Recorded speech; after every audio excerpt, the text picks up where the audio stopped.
সবাইকে শুভেচ্ছা। প্রিয় শিক্ষার্থীরা, কেমন আছো তোমরা? নিশ্চয়ই অনেক ভালো আছো। তো বরাবরের মতোই আমি তোমাদের রসায়ন শিক্ষক অলোক কুমার, প্রভাষক, রসায়ন বিভাগ, হাকিমপুর সরকারি কলেজ, বাংলাহিলি, হাকিমপুর, দিনাজপুর। তো তোমরা সকলেই জানো যে আমরা উচ্চ মাধ্যমিক রসায়ন প্রথম পত্র এবং দ্বিতীয় পত্র যে ক্লাসগুলো নিই সেটা আমাদের এই ফেসবুক পেজ উচ্চ মাধ্যমিক রসায়ন পাঠশালা এবং উচ্চ মাধ্যমিক রসায়ন পাঠশালার যে ফেসবুক গ্রুপ রয়েছে, দুটো একই নামে রয়েছে।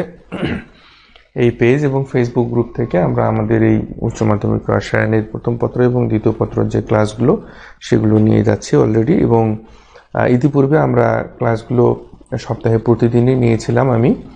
তো এখন উচ্চ মাধ্যমিক রসায়ন যে দ্বিতীয় পত্রটা রয়েছে সেই দ্বিতীয় পত্রটা আপাতত আমরা সপ্তাহে 3 দিন করে ক্লাস নিচ্ছি এবং সপ্তাহের এই 3 দিন হচ্ছে রবি, মঙ্গল এবং বৃহস্পতি। এই 3 দিন ক্লাস রাত্রি 8:30 থেকে ফেসবুক লাইভে ক্লাসগুলো চলছে। তো তোমরা যারা ক্লাসগুলো করতে আগ্রহী তারা অবশ্যই এই লাইভ ক্লাসটাতে অংশগ্রহণ করতে পারো। তো দ্বিতীয় পত্রের রসায়ন দ্বিতীয় পত্রের মোটামুটি দ্বিতীয় অধ্যায়টি নিয়ে আমরা আলোচনা করছি। দ্বিতীয় অধ্যায় হচ্ছে আমাদের জৈব রসায়ন।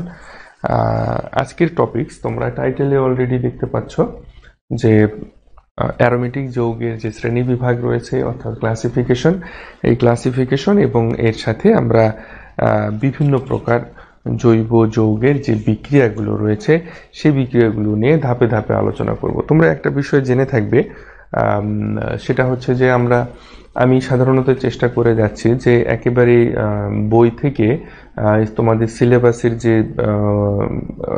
যে টপিকসগুলো রয়েছে সেগুলো স্টেপ বাই স্টেপ একটা করে টপিকস ধরে ধরে তোমাদেরকে ক্লাসগুলো নেওয়ার চেষ্টা করছি। তো আশা করছি তোমাদের ক্লাসগুলো ভালো লাগবে এবং তোমরা এখান থেকে উপকৃত হবে। তো যাই হোক, আজকে আমাদের যেটি আলোচনার বিষয় সেটি হচ্ছে অ্যারোমেটিক যৌগের যে শ্রেণীবিভাগ, সেই শ্রেণীবিভাগ। তো সাধারণত অ্যারোমেটিক যৌগ বা অ্যারোমেটিক চরিত্র বা অ্যারোমেটিক যে যৌগগুলো রয়েছে সেগুলোকে মোটামুটি দুই ভাগে ভাগ করা হয়। একটা হচ্ছে আমাদের বেঞ্জিনয়েড অ্যারোমেটিক যৌগ আর একটা হচ্ছে আমাদের নন বেঞ্জিনয়েড অ্যারোমেটিক যৌগ। একটা হচ্ছে বেঞ্জিনয়েড অ্যারোমেটিক যৌগ আর একটা হচ্ছে নন বেঞ্জিনয়েড অ্যারোমেটিক যৌগ। তো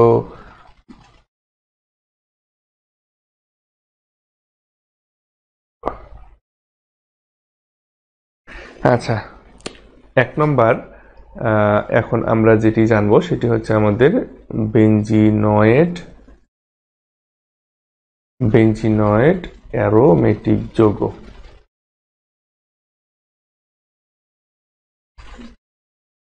বেঞ্জিনয়েড অ্যারোমেটিক যৌগ আর একটা হচ্ছে আমাদের নন বেঞ্জিনয়েড অ্যারোমেটিক যৌগ। নন বেঞ্জিনয়েড অ্যারোমেটিক যৌগ। তো অ্যাকচুয়ালি আমরা এই দুটো জিনিস আলাদা আলাদাভাবে একটু আগে জানার চেষ্টা করি। সেটি হচ্ছে প্রথমেই আমাদের বেঞ্জিনয়েড যে অ্যারোমেটিক যৌগটি রয়েছে সেটি সম্পর্কে আমরা জানবো। অ্যাকচুয়ালি বেঞ্জিনয়েড অ্যারোমেটিক যৌগটা কি? সাধারণত বেঞ্জিনয়েড অ্যারোমেটিক যৌগ হচ্ছে সাধারণত এক বা একাধিক বেঞ্জিন বলয় উপস্থিত থাকে যে সকল অ্যারোমেটিক যৌগে, এক অথবা একাধিক অ্যারোমেটিক যৌগ উপস্থিত থাকে যে সকল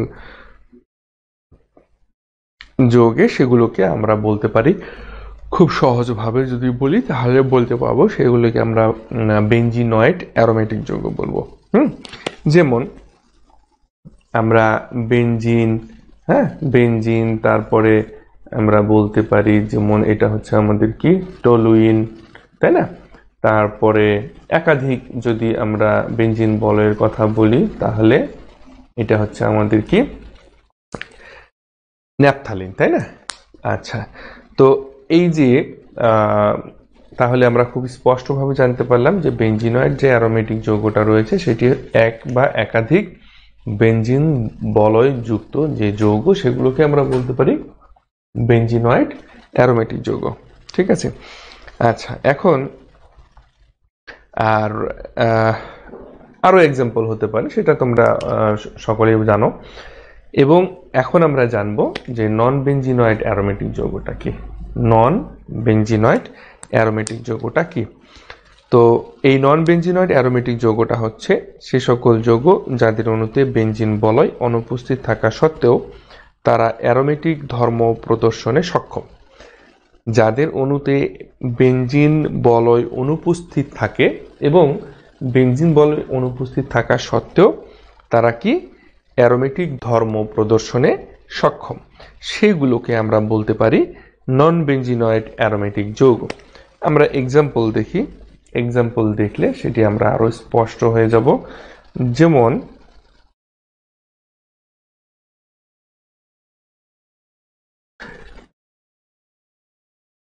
আচ্ছা, যেমন দেখো এটি হচ্ছে আমাদের ফিউরান, তাই না? এরপরে আমাদের আরো এক্সাম্পল আমরা দিতে পারি, সেটি হচ্ছে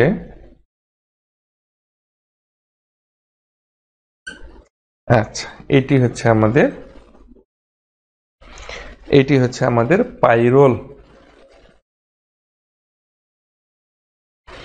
আচ্ছা, এরপরে আমরা আরো এক্সাম্পল দেখতে পারি, এটি হচ্ছে আমাদের পিরিডিন। ঠিক আছে, এটি হচ্ছে আমাদের পিরিডিন।